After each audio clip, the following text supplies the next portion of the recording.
Hai guys, Assalamualaikum warahmatullahi wabarakatuh. Jumpa lagi dalam Adik Channel. Kali ini kita akan unboxing Peraturan Dirjen Pajak Nomor Per 11 PJ 2020. Ini membahas tentang sentralisasi PPN. Oke guys, terima kasih sudah like and share. Jangan lupa subscribe guys ya di bawah. Oke, selamat menyaksikan.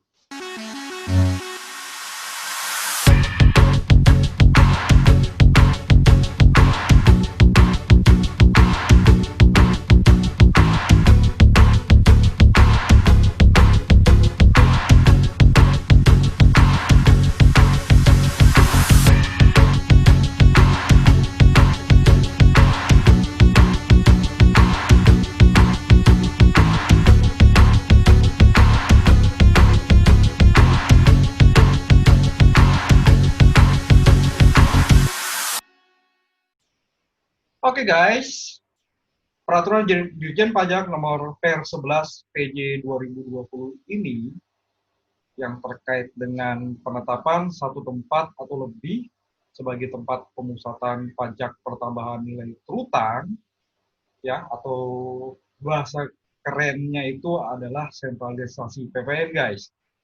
Nah, ini sebelumnya sudah pernah diatur di Peraturan Dirjen Pajak Nomor Per 19 PJ 2010 yang mengatur hal yang sama 10 tahun yang lalu guys ya. Baru ada lagi peraturannya di tahun 2020 ini. Oke, kita langsung saja guys untuk ke peraturannya langsung ya. Kita cek langsung ke peraturannya, ini dia. Oke, ya. Tadi sudah disebutkan bahwa penetapan sentralisasi PPN ini sudah pernah diatur dalam Per nomor 19 PJ 2020. Nah, seperti biasa kita akan ke bagian menimbang terlebih dahulu guys. Kenapa peraturan ini terbit? Ya, yang tadi ya, ketentuan mengenai penetapan satu tempat atau lebih sebagai tempat PPN terutang telah diatur dalam Per 19 PJ 2020. Nah, ini dia guys. Yang nomor 2 ya, bahwa untuk memberikan kepastian hukum, kemudahan administrasi, dan meningkatkan pengawasan dalam pelaksanaan hak dan pemenuhan kewajiban perpajakan bagi pengusaha kena pajak atau PKP sehubungan dengan penetapan satu tempat atau lebih sebagai tempat pemusatan PPN terutang. Maka perlu dilakukan penggantian terhadap Per 19 PJ 2010 ini guys. Nah, berdasarkan pertimbangan pada huruf A dan B serta untuk melaksanakan ketentuan pasal 12 ayat 2 Undang-Undang Nomor 8 tahun 1983 tentang pajak tambahan nilai barang dan jasa dan pajak penjualan atas barang mewah dan dibatalkan dengan Undang-Undang Nomor 42 tahun 2009. Oke. Dan ketentuan pasal 2 ayat 3 huruf A Undang-Undang Nomor 6 tahun 1983 tentang KUP guys ya, yang dibatalkan dengan Undang-Undang Nomor 16 tahun 2009, maka perlu menetapkan peraturan Dirjen Pajak tentang penetapan tempat atau lebih sebagai tempat pemusatan PPN terutang. Nah, mengingat di sini tadi sudah disebut juga ya, ada Undang-Undang KUP, ada Undang-Undang PPN guys. Oke, kemudian di sini ada beberapa istilah di bagian ketentuan umum, ya, apa itu Undang-Undang KUP, kemudian apa itu Undang-Undang PPN, apa itu PPN. Nah, ini ya, kalau kita terkait sentralisasi, kita bahas ini dulu guys, yang poin keempat. Tempat pajak pertambahan nilai terutang adalah tempat tinggal atau tempat kedudukan atau tempat kegiatan usaha yang menjadi tempat pajak pertambahan nilai terutang. Sementara tempat pemusatan PPN terutang adalah tempat tinggal atau tempat kedudukan atau tempat kegiatan usaha yang dipilih sebagai tempat pemusatan PPN terutang. Jadi memang di sini memang tempat PPN itu kan tempat PPN terutang bisa banyak ya guys ya, bisa bermacam-macam wilayah ya. Jadi tapi si pengusaha kena pajak di sini boleh memusatkan satu titik. Sentralisasi itulah tadi di mana yang dipilih. Nah, di sini disebut sebagai tempat pemusatan PPN terutang. Nah, di sini juga dibahas masalah kanwil Ditjen Pajak, kanwil Ditjen Pajak selanjutnya disebut kanwil DJP adalah instansi vertikal Oke, Kanwil DJP tempat pemusatan, Kanwil DJP tempat pemusatan, Kanwil DJP wilayah Kejaya meliputi tempat pemusatan PPN terutang. Lain sebagainya termasuk di sini kantor pelayanan pajak ya guys. Oke, KPP tempat terdaftar sebelum pemusatan. Nah ini nih. Oke, kita bahas dulu ya. Kantor KPP tempat terdaftar sebelum pemusatan disebut yang selanjutnya disebut KPP terdaftar adalah KPP yang mengadministrasikan masing-masing tempat PPN terutang sebelum dipusatkan.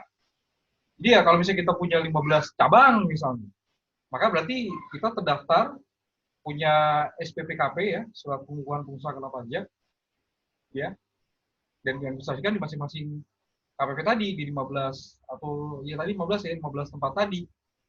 Nah, kemudian juga di sini dibahas masalah NPWP dan sebagainya.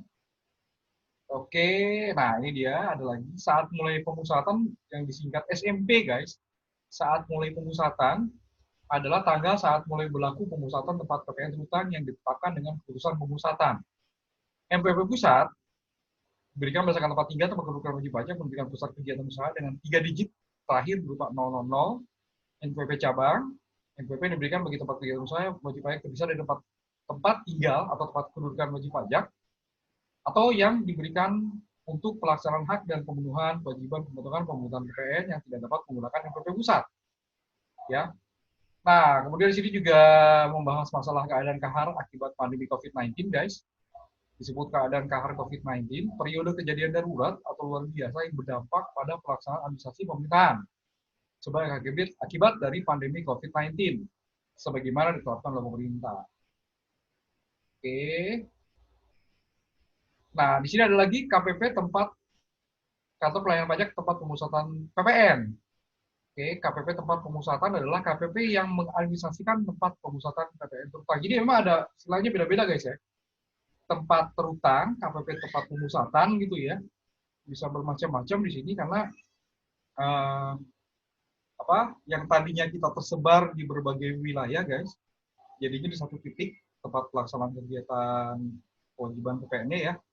Oke, ini secara administratif guys, sebelum kita mulai bahas apa isi dari PER ini, kita akan mundur sedikit. Kenapa sih harus ada aturan ini? Karena gini guys, kalau itu tidak dipusatkan PPN-nya atau tidak disentralisasi, maka penyerahan antar cabang ya dari kantor pusat ke cabang atau sebaliknya itu merupakan penyerahan guys. Oke, secara pajak ya dan secara cash flow bagi UWP ya terutama ya secara cash flow ini bisa menambah beban. Sebenarnya nol sih dari tahu, tapi gini, misalnya kita menyerahkan aset dari kantor pusat, serahkan ke cabang. Nah, kemudian karena tidak ada sentralisasi, maka si pusat bikin faktur pajak. Oke, bikin faktur pajak, faktur keluaran. Nah, si cabang yang menerima aset, dia terima faktur pajak masukan. Keduanya ini guys, pusat dan cabang masing-masing lapor. Pusat laporkan pajak keluaran, cabang laporkan pajak masukan. Nah, di titik itu, misalnya transaksi bulan Februari, mungkin seolah ada uang keluar, setor ke negara di pusat, ada uang pengkreditan di cabang. Tapi begitu nanti di akhir tahun dan laporan keuangan konsolidasian gitu ya, pusat PK, cabang PM, ketemu akhirnya nol guys. Jadi gitu ya. Ya mungkin secara cash flow ya cuma masalah waktu aja, tapi yang jadi masalah adalah administrasinya guys. Sebagaimana kita ketahui faktur pajak itu kan nggak boleh sembarangan. Salah dikit aja tidak dapat dikreditkan. Kalau ternyata pusat salah bikin faktur, entah kodenya salah, ya kode fakturnya kan harus 04 ini guys, 040. Ya, karena merupakan nilai lain DPP-nya. Ya, nilai lain guys. Karena dia termasuk penyerahan antar cabang ke pusat dan sebagainya, terutama PPN. Nah, dengan sentralisasi pelaksanaan hak dan kewajiban pajaknya kan ada di tempat pemusatan guys. Ada di tempat yang dipusatkan, yang dipusatkan atau yang disentralisasi. Maka administrasi penjualan, pembuatan faktur pajak, pembelian barang, semua pakai identitas cabang. Semua pakai identitas yang disentralisasi, guys. Oke, identitas yang disentralisasi. Jadi penjualan pakai pusat, pembelian pakai pusat, gitu ya. Cabang juga sama, ada penjualan di cabang, identitasnya ke pusat.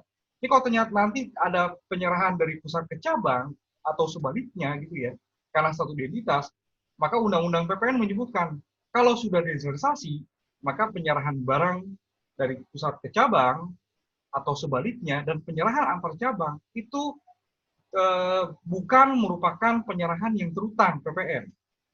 Oke guys, jadi ini signifikan peraturan ini karena kita bisa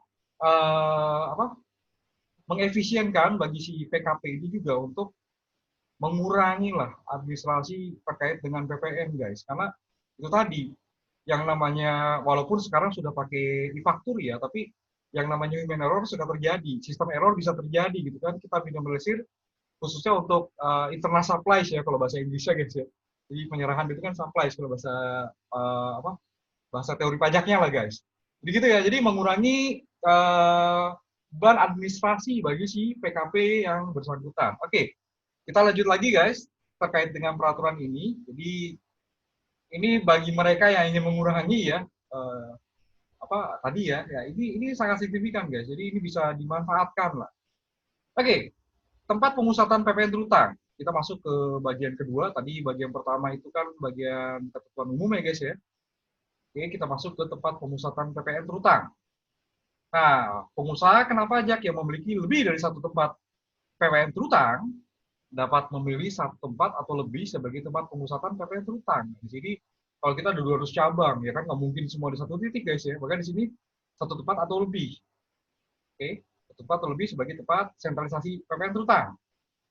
Ya, jadi silakan lah kalau 200 cabang bisa dibagi-bagi berapa gitu kan, atau ada Indonesia Barat, ada Indonesia Indonesia bagian tengah atau timur gitu ya. Itu ya, jadi silakan. Di sini dikasih keleluasaan satu tempat atau lebih sebagai tempat sentralisasi PPN terutang. PKP, nah ini dia. Mulai kalau di sini udah ngelihat kata wajib guys ya. PKP wajib menyelenggarakan administrasi penyerahan dan administrasi keuangan secara terpusat pada satu atau lebih tempat pemusatan PPN terutang yang tadi ya. Ya kan logikanya gitu, karena sentralisasi ini kan jadi satu identitas ya, jadi satu identitas. Jadi memang di tempat pemusatan inilah yang administrasi keuangan dan administrasi penyerahannya harus terpusat guys. Tempat yang dapat dipilih sebagai tempat pemusatan PPN terutang merupakan tempat PPN terutang di mana pengusaha di tempat tersebut telah dikumpul sebagai PKP. Masuk akal juga. Jadi memang kalau memang ingin minta sentralisasi, tempat yang dipilih sebagai sentral pemusatan PPN harus PKP, ya benar guys ya. Oke, yang ayat 4, tempat PPN terutang yang akan dipusatkan, nah ini. Oke, saya lanjutkan dulu ke papan ini tadi ya. Merupakan tempat PPN terutang di mana pengusaha di tempat tersebut telah dikumpulkan sebagai PKP. Nah ini sempat ramai nih guys dulu guys. Jadi kalau misalnya kita mau nambah cabang, masukkan ke sentralisasi. Ya, dulu banyak wajib pajak ya, terutama zaman-zamannya versi 19 ini kan tidak begitu bunyinya guys. Oke, kita bandingkan ya kata-katanya ya. Tadi di pasal 2 kalau nggak salah ya. Nah ini guys, ini masih sama yang misalnya tempat perusahaan. Oke, memilih satu tempat lebih, tempat perusahaan PPN, pengusaha harus menyampaikan pemberitahuan secara tertulis kepada KPP dengan tembusan. Nah itu ya. Oke, yang meliputi tempat-tempat pelayanan wilayah kerjanya meliputi tempat dan sebagainya. Udah guys gitu doang. Jadi begitu WP ngurus misalnya ya, nggak kayak gini ya, ini saklek guys. Karena memang prakteknya juga ya begini, seperti di ayat 4 ini guys. Jadi kalau misalnya ini ada cabang baru, oke, dia baru punya NPWP, belum urus PKP.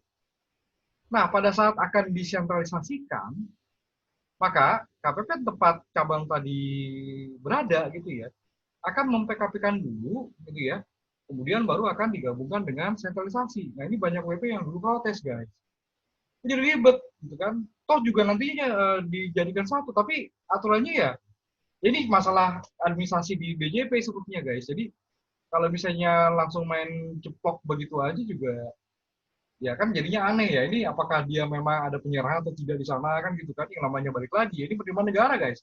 Jadi benar-benar harus dipertimbangkan secara matang. Ya jadi gitu ya. Jadi yang di tempat sentralisasi wajib PKP, yang akan disentralisasikan bahasa simpelnya gitu aja ya, juga wajib PKP dulu guys. Oke ya. Jadi gitu ya. Jadi kalau ada cabang baru nih PKP-kan dulu, gitu ya, baru digabungkan dengan tempat sentralisasi. Terutama kalau ada tambahan gitu ya.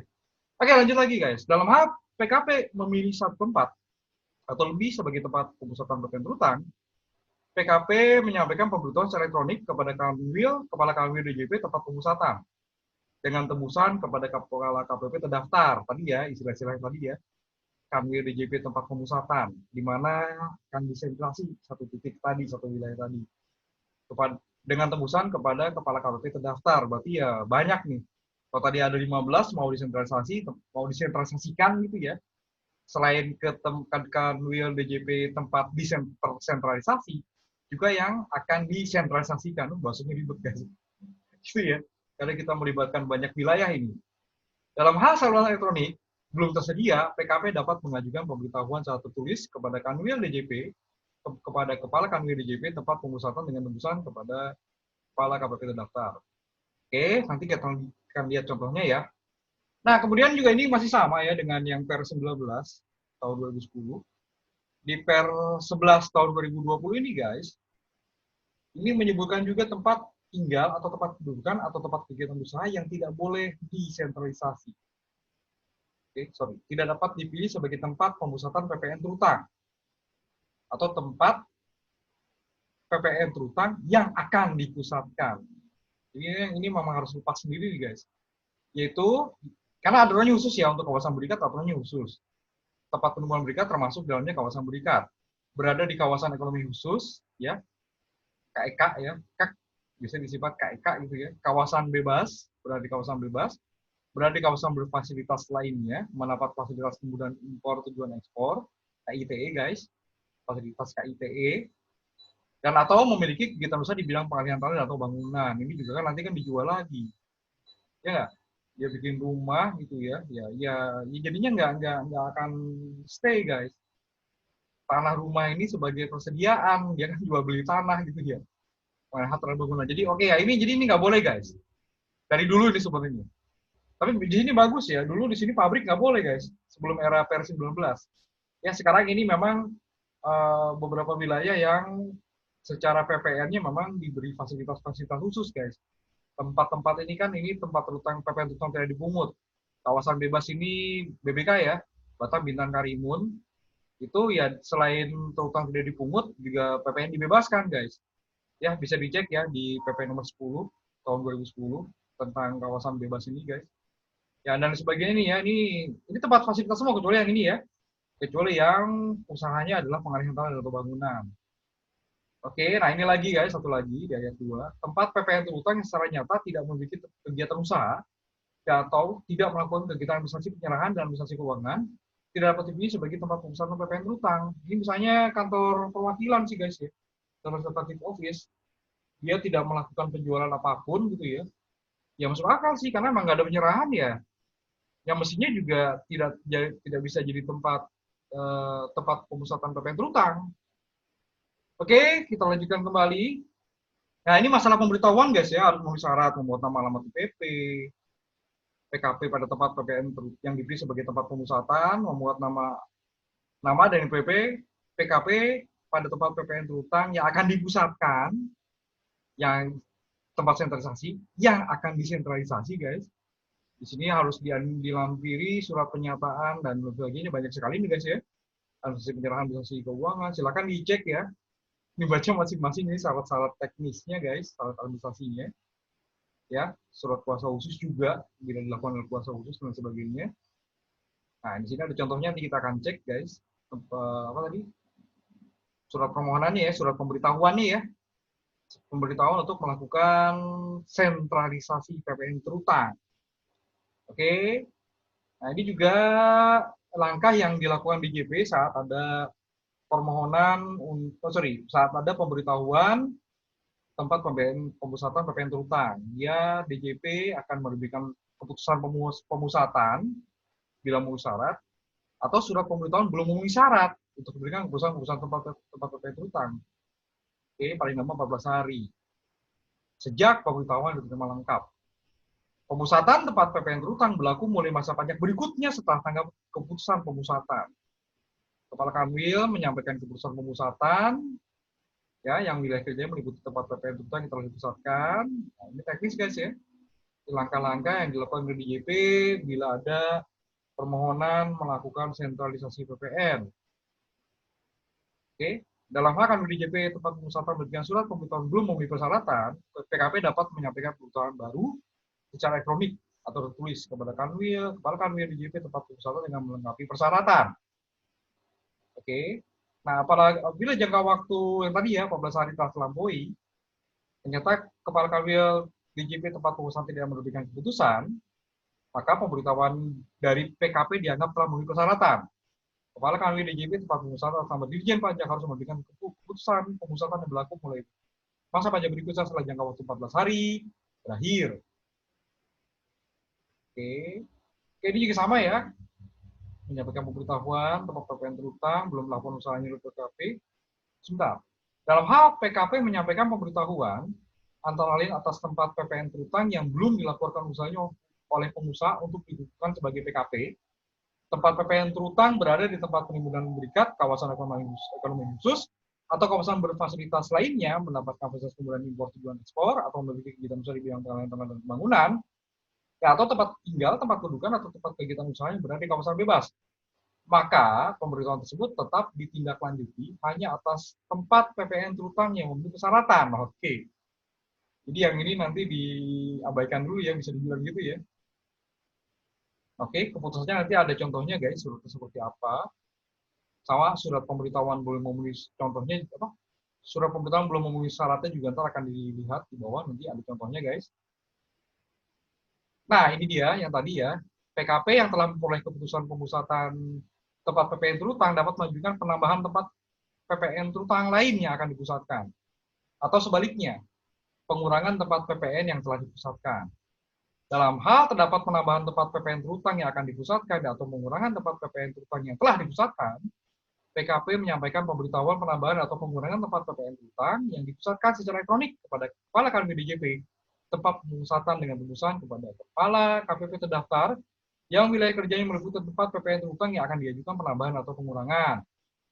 Dalam hal PKP memperoleh keputusan pemusatan, pemilih tempat PPN terutang yang lain sebagai tempat pemusatan PPN yang baru, melakukan pemindahan alamat tempat pemusatan PPN terutang yang berada dalam satu wilayah kerja KW DJP tempat pemusatan. Oke, ini masih satu wilayah ya, yang tadi dia mau bikin baru.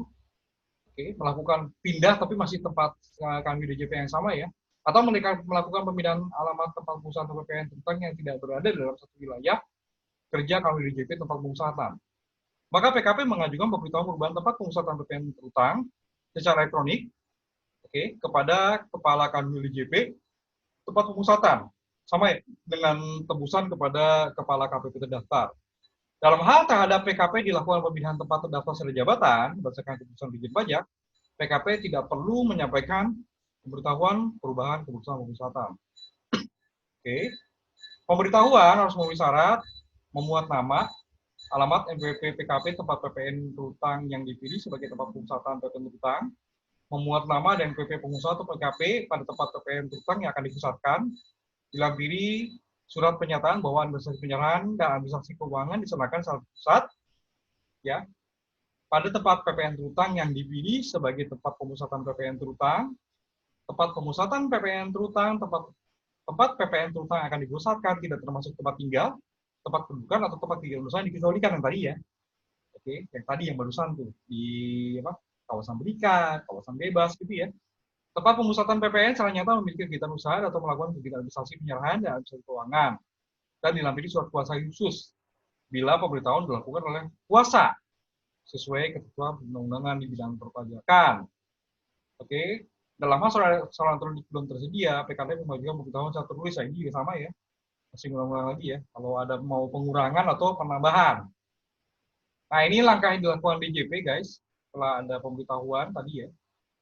Ya, di sini ada keputusan pemusatan baru, belum memenuhi syarat diberikan keputusan tempat pemusatan PPN terutang, dalam hal tidak memenuhi syarat dan sebagainya. Oke guys, ya, ini beberapa hal terkait dengan teknis nih, tambah gimana, berkurang gimana, pemberitahuannya kayak apa, ada semua di sini guys.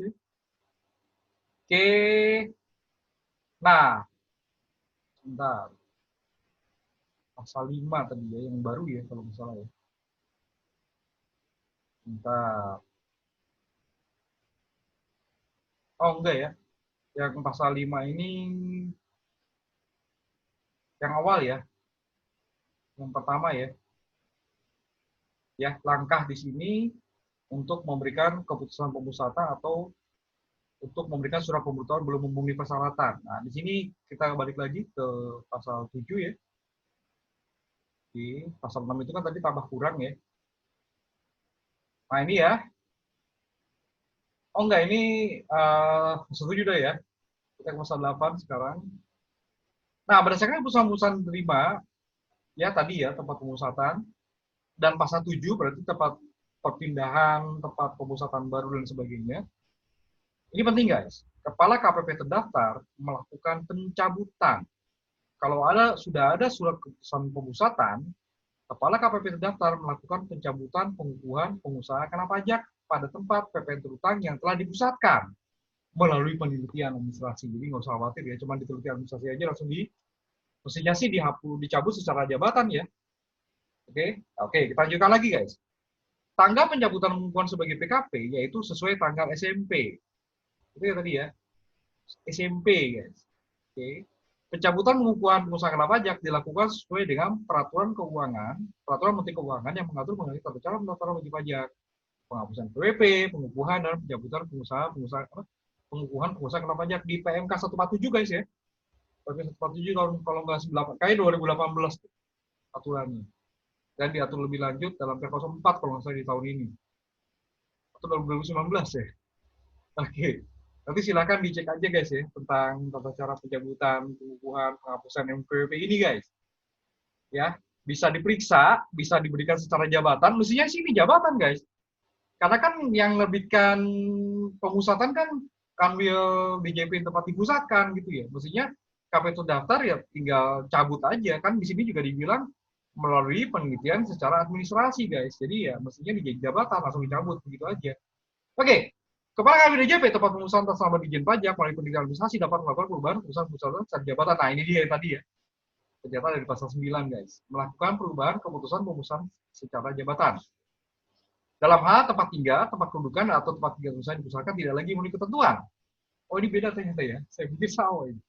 PKP melakukan pembinaan alamat tempat pemusatan PPN terutang yang berada dalam wilayah kerja Kanwil DJP tempat dalam satu wilayah ya. Jadi satu wilayah kerja yang sama ya.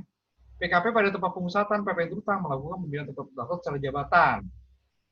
Pemusatan berlaku mulai masa pajak berikutnya yang A dan B ya. Ini jabatan semua ya. Tidak lagi memenuhi ketentuan, kemudian satu wilayah kerja di Kanwil DJP yang sama. Oke, berlaku mulai masa pajak berikutnya serta keputusan pemusatan, dan untuk yang huruf C berlaku sejak tanggal terdaftar berdasarkan keputusan Ditjen Pajak. Oke, ini contoh-contohnya nanti kita akan cek ya surat keputusan pemusatannya kayak apa guys. Oke. Kalau Kepala Kanwil DJP tempat pemusatan atas nama Ditjen Pajak melakukan pencabutan tempat ini juga sama ya, masalah pencabutan ya. Ya, masa pencabutannya yang di atas di sini pencabutan tempat pemusatan PPN berdasarkan pencabutan secara jabatan yang ayat 2-nya ini secara permohonan DJP nih. Sorry, permohonan PKP nih guys. Dalam hal PKP menghendaki untuk melakukan pencabutan tempat pemusatan PPN terutang, PKP dalam melaksanakan pemusatan tempat PPN terutang dapat menyampaikan pemberitahuan pencabutan. Ini ya. Jadi minta permohonan untuk dicabut lah. Oke. Dalam hal pemberitahuan pencabutan, Kepala Kanwil DJP tempat pemusatan menerbitkan surat keputusan pencabutan pemusatan tempat PPN terutang paling lama 14 hari. Ya, ini teknis-teknis saja guys ya. Ini segala hal yang akan dilakukan oleh Ditjen Pajak setelah PKP, entah itu mau nambah tempat pemusatan, mengurangi tempat pemusatan, atau akan mencabut tempat pemusatan. Semua ada di sini guys. Ya, dicek ya. Contoh-contohnya nanti ada. Kita akan lihat. Oke, kita ke bagian berikutnya. Ya, ini masih teknis ya. Apakah secara jabatan? Tapi rata-rata di sini ya karena istilah kata tidak ada cuman berpindah aja ya dari satu titik di KPP terdaftar ke satu titik di Kanwil DJP di mana tempat dipusatkan. Berarti kan tidak ada tidak berhenti sebenarnya kewajiban pajaknya. Jadi pastinya sih nggak diperiksa guys. Karena kan nggak berhenti di sini, lanjut, cuman beda tempat aja. Toh semuanya masih lapor ke Ditjen Pajak kan gitu ya. Jadi mestinya memang tidak ada pemeriksaan. Di sini semua dilakukan secara penelitian administrasi, guys. Oke ya, tapi ya bisa nggak menimbulkan tempat pajak terutang? Kalau ada penelitian administrasi, ya bisa aja kalau ternyata ada temuan yang mengindikasikan bahwa si PKP memang belum bayar atau ada PPN terutang yang belum diselesaikan. Bisa begitu, guys. Oke ya, jangan lupa juga ini dengan adanya tempat pemusatan, berarti kan penerimaan PPN di KPP sebelumnya yang terdaftar itu kan jadi berkurang. Ya itu kita nggak tahu lah kalau masalah itu ya. Tapi ya kadang ini mengemuka guys pada saat ini ya. Ada aja yang ngomong, kalau Anda pindah kan berarti. Oke lah, kita skip aja itu guys. Oke, ini kalau dalam keadaan kahar guys, COVID-19, terhadap putusan-putusan yang harus diperpanjang melalui pembentukan perpanjangan. Oh ya, ini berarti masih tunduk pada Undang-Undang Nomor 2 41 ya guys ya. Di sini membicara masalah perpanjangan melalui pemberitahuan perpanjangan sampai paling lambat pada bulan Januari sampai dengan berakhirnya keadaan kahar di 31 Mei kalau nggak salah. Diperpanjang masa berlakunya tanpa melalui pemberitahuan perpanjangan tertulis dari PKP. Oke, dalam keadaan kahar, tahannya keputusan-keputusan harus perpanjang, kan biasanya setahun sekali ya. Atau ini masih atau enggak? Melalui pemberitahuan perpanjangan sampaikan paling lambat pada bulan Januari 2020 sampai dengan berakhir keadaan kahar. Diperpanjang masa berlakunya tanpa melalui pemberitahuan perpanjangan secara tertulis dari PKP. Oke, ketentuan pemusatan. Nah, ini guys. 5 tahun sekarang guys. Untuk jangka waktu 5 tahun. Sejak masa pajak dimulainya perpanjangan pemusatan. Wah, ini luar biasa guys. Ya, kalau masuk dalam keadaan kahar 5 tahun guys, nggak ada pemberitahuan. Oke, pelaksanaan hak dan pemenuhan kewajiban PPN terkait dengan adanya sentralisasi ini ya. Oke, ini kita masih panjang guys, 61 halaman ini. Oke ya, ini nggak apa-apa ya, sambil dengerin aja lah guys ya. Pelaksanaan hak dan pemenuhan kewajiban PPN. Oke, pelaksanaan hak dan pemenuhan kewajiban PPN bagi PKP yang telah memberi keputusan pemusatan meliputi seluruh kewajiban PPN yang terutang di tempat pemusatan PPN terutang dan tempat PPN terutang yang dipusatkan. Oke. Ya normal ya, karena memang ini, tapi ya berpindah tempat aja. Berpindah tempat aja. Oke. Lanjut. Dalam hal terdapat kompensasi kelebihan pembayaran pajak atas masa pajak sebelum tanggal SMP yang berasal dari SPT masa PPN yang dilaporkan dengan NPWP tempat PPN terutang yang dipusatkan, kompensasi kelebihan pembayaran tersebut dapat diperhitungkan sebagai kompensasi kelebihan PPN atas masa pajak sebelum tanggal SMP dalam surat pembentukan masa PPN yang disampaikan kepada KPP tempat pemusatan dengan menggunakan NPWP tempat pemusatan PPN terutang. Dalam hal terdapat pelaksanaan hak dan atau pemenuhan kewajiban PPN yang belum dilakukan oleh tempat pemusatan, yang belum dilakukan oleh tempat PPN terutang yang dipusatkan untuk masa pajak sebelum tanggal SMP, dan pelaksanaan hak atau pemenuhan kewajiban PPN tersebut dilakukan oleh tempat PPN terutang yang dipusatkan sejak tanggal SMP. Maka pelaksanaan hak dan pemenuhan kewajiban PPN tersebut menggunakan NPWP tempat PPN terutang yang dipusatkan dan diadministrasikan serta ditindaklanjuti oleh KPP tempat pemusatan. Oke lah, ini tidak tempat aja guys. Ya, oke, pelaksanaan hak dan atau pemenuhan kewajiban PPN yang belum dilakukan untuk masa pajak sebelum tanggal SMP. Pada grup A, penyampaian SPT ayat 3 huruf A ya ini ya. Ya. Oke, sebelum tanggal SMP. Penyampaian SPT masa PPN-nya atau pembutuhan SPT masa PPN antara lain melaporkan PPN keluaran atas suatu pajak yang telah dibuat sebelum tanggal SMP. Menggantikan pajak masukan atas suatu pajak yang telah diterima dengan menggunakan IPP tempat PPN terutang yang dipusatkan. Melaporkan nota retur atau nota pembatalan atas penyerahan dan atau perolehan BKP atau JKP sebelum tanggal SMP dan atau melaporkan faktur pajak pengganti atau pembatalan faktur pajak atas faktur pajak yang telah dibuat atau diterima sebelum tanggal SMP. Permohonan pengembalian kelebihan pembayaran PPN, permohonan pengembalian kelebihan pembayaran pajak melalui penyampaian SPT masa PPN maupun kebetulan SPT masa PPN, pelaksanaan pengawasan atas kepatuhan pengusaha kena pajak, pemeriksaan dan penagihan pajak, serta tindak lanjut atas surat keputusan atau keputusan atas upaya hukum PKP, permohonan layanan administrasi perpajakan lainnya terkait dengan pelaksanaan hak atau pemenuhan kewajiban PKP, dan penyetoran PPN untuk masa pajak sebelum SMP. Banyak nih ya. Jadi ini hak dan kewajibannya dibedakan di sini guys. Ya, untuk yang tadi huruf A ya, terdapat pelaksana hak atau pemenuhan kewajiban PPN yang belum dilakukan oleh tempat PPN terutang yang dipusatkan untuk masa pajak sebelum tanggal SMP. Oke guys ya, jadi ini semua nih hak dan kewajibannya dari sini semua guys. Apa saja? Oke, ketentuan peralihan.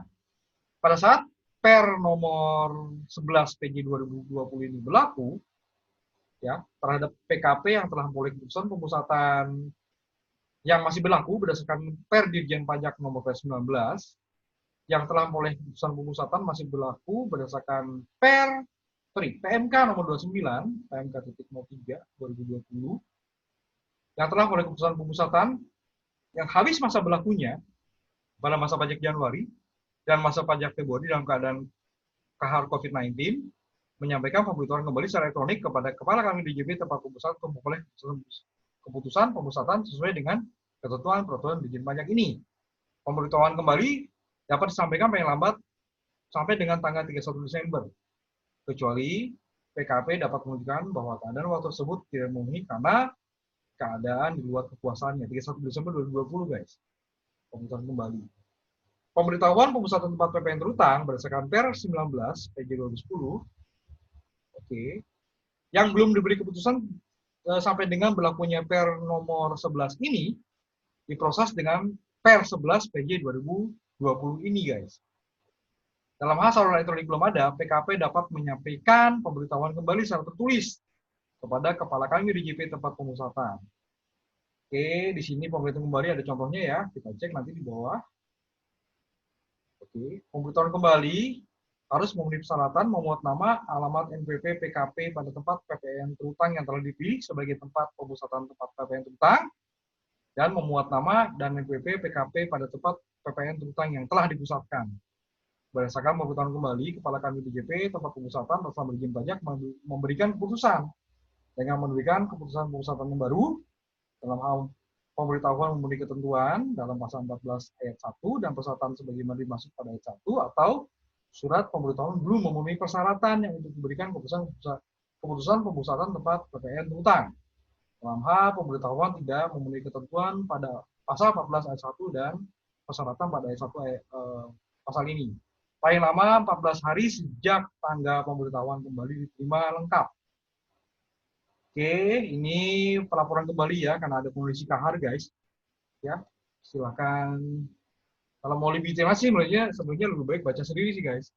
Ya nanti kalau ingin akan mengajukan sentralisasi ini, apalagi kita masih kondisi pandemi guys ya. Saat ini kan masih kondisi pandemi. Tapi yang jelas sih untuk kondisi kahar sih 31 Mei saya belum lihat lagi ada masa perpanjangan guys. Ya, tapi beberapa dari kita atau dari beberapa tempat kantor pajak pun masih ada yang melakukan WFH guys. Jadi ya gitu deh. Ya serba mau gimana kita nih. Mau ngurus visa sentralisasi juga sekarang mentok di masalah WFH itu ya. Oke, lanjut. Nah ini ya, atas pengusaha yang tidak menyampaikan, nah ini penting guys ya. Atas PKP yang tidak menyampaikan pemberitahuan kembali, keputusan pemusatan berlaku sampai dengan habis masa berlakunya. Berlaku sampai dengan 5 tahun sejak masa pajak dimulainya perpanjangan pemusatan untuk PKP, habis masa berlaku sesuai keputusan pemusatan dimaksud. Oke, jadi ini kita kalau ngelihat ini ya 5 tahun guys ya. 5 tahun sekali nih berarti ini kita harus istilah kata daftar ulang lah kalau untuk melanjutkan sentralisasi guys. Pemusat PKP yang telah habis keputusan pemusatannya dapat menyampaikan kebutuhan pemusatan tempat PPN terutang, baik lagi ya ke pasal 2 atau ayat 6, ngurus lagi guys. Dalam hal PKP telah memiliki keputusan pemusatan namun terdapat pelaksanaan hak dan pemenuhan kewajiban PPN yang masih dalam proses penyelesaian di KPP terdaftar, maka proses penyelesaian dilakukan sesuai dengan ketentuan pemindahan tempat PPN terdaftar dalam peraturan izin pajak mengatur mengenai pendidikan teknis. Nah ini ya yang tadi ya, K04 guys ya. Ya. Bagian dari PMK, peraturan pelaksanaan dari PMK nomor 147 guys. Ketentuan lain-lain, contoh pemberitahuan mulai berlaku ada di sini guys. Penutup, ya. pada saat Per 11 PJ 2020 ini berlaku, Per 19 PJ 2010 dicabut dan dinyatakan tidak berlaku. Oke, peraturan Dirjen Pajak tentang tempat pendaftaran WP wajib pajak dan pelaku usaha melalui sistem elektronik atau tempat pelaporan usaha PKP pada kantor pelayanan pajak di lingkungan kantor wilayah Ditjen Pajak WP besar, KPP di lingkungan kantor wilayah Ditjen Pajak Jakarta khusus, dan KPP Madya dinyatakan masih tetap berlaku sepanjang tidak bertentangan dengan ketentuan dalam Perdijen ini. Oke, Perdijen ini berlaku sejak tanggal 1 Juli, guys, 2020, ditetapkan di Jakarta 25 Juni 2020, ya. Oke, kita langsung ke halaman lampiran. Nah, ini contohnya, guys, ya. Surat format pemberitahuan tempat pemusatan tempat PPN terutang. Oke, ini guys ya, kalau ingin. Ya kalau udah ada daring sih enak ya, kita tinggal download, isi, upload lagi gitu ya. Ini guys, contohnya ya, kita ingin memberitahukan, ingin mengajukan sentralisasi, berarti harus tulis ini, isi guys. Tata cara pengisiannya di bawah ya. Nah, ini dia. Ya, detail guys ya, harus diisi ya, sesuai dengan contoh-contoh format di sini. Oke, kemudian surat pernyataan penyelenggaraan administrasi terpusat, ya seperti ini guys, surat pernyataannya. Kemudian ini cara ngisinya guys. Surat keputusan Dirjen Pajak tempat pemusatan. Oke, surat keputusan Dirjen Pajak tentang pemusatan tempat PPN terutang. Bahasanya mirip-mirip guys. Oke, nanti seperti ini guys ya, surat keputusannya ya. Oke, di sini menyebutkan baik lagi nih, 5 tahun, 5 tahun, 5 tahun guys. Oke ya, lanjut lagi. Lanjut lagi. Contoh-contoh seperti ini ya. Ya, di sini semacam pengukuhan berarti ya ini ya, penetapan tentang sentralisasi PPN. Oke, kemudian format surat pemberitahuan belum memenuhi persyaratan untuk diberikan keputusan pemusatan. Ya, di sini. Ini contohnya guys. Oke, ini cara ngisinya. Format pemberitahuan penambahan atau pengurangan tempat PPN terutang yang dipusatkan. Ya, seperti ini guys. Oke. Oke, kita lanjutkan kembali. Tebal guys, nomor 1 halaman guys. Jadi kalau ingin sentralisasi ya baca semua sih. Nambah, ngurang ya harus lihat ini. Contoh format pemberitahuan perubahan tempat pemusatan PPN terutang kalau mau berubah tempatnya ya. Oke, ini seperti ini guys. Lanjut lagi. Nah ini ya. Ini format surat keputusan Dirjen Pajak tentang pemusatan tempat PPN terutang secara jabatan. Tadi ya, pindah tempat gitu ya. Atau dipindahkan juga bisa sih guys.